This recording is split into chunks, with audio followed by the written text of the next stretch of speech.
પણ એ લખ્યું એનો નિર્ણય કે એ વસ્તુ નથી કે એ જગ્યાએ માફ કરવામાં આવે નહીં.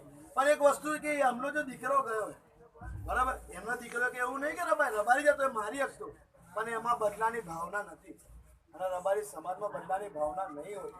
પણ તમે એટલી હદે મજબૂર કરો ને તો લાકડી ઉપાડી પડે છે. તો આપણો બધાનો સમાજનો એક નિર્ણય એ કે 3 આરોપીનું ફુલેકું કાઢો. જે જગ્યાએ અમારા દીકરા અમારા ભાઈનું મર્ડર થયું છે ભાઈ, એ જગ્યાએ આવીને અમના કુટુંબવાળાના પગે પડે ભાઈ, અને એ દિલથી માફ કરે તો ખરું, અને એમ કહી દે કે આપણે આ કરવાનું તો આપણે કરવાનું, એની બધા બાહેધરી આપો. બસ ભાઈ એ બાહેધરી અમને આપો, અને એમનું દિલ એવું થવું જોઈએ કે ના ભાઈ મારો રબારીનો મારો એક દીકરો ગયો ને તો 66 લાખ મારા દીકરા છે.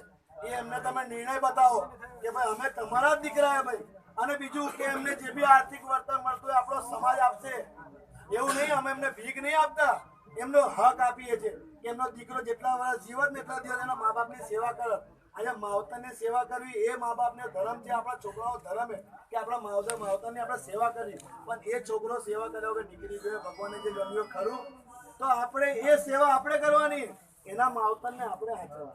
એવું નહીં કે 4 દિવસ આપણે હો કઈ નીકળી ગયા. એના માવતરને જ્યારે બી જરૂર પડે તો 66 લાખ નહીં તો મને 1 લાખ તો આપણું રબારી ઉપર થવું છે. સમસ્ત માલધારી આપણને ટેકો કરે છે. લડત જારી રાખો ખાલી, બાકી હું છું તમારા મળવા મારા માથા પર નાખજો. તમારે એવું લાગે કે મારા પર આવી ગયો તો કે રબારી તો હું નથી, હું હાજર થઈ જઈશ મારો પૈસા.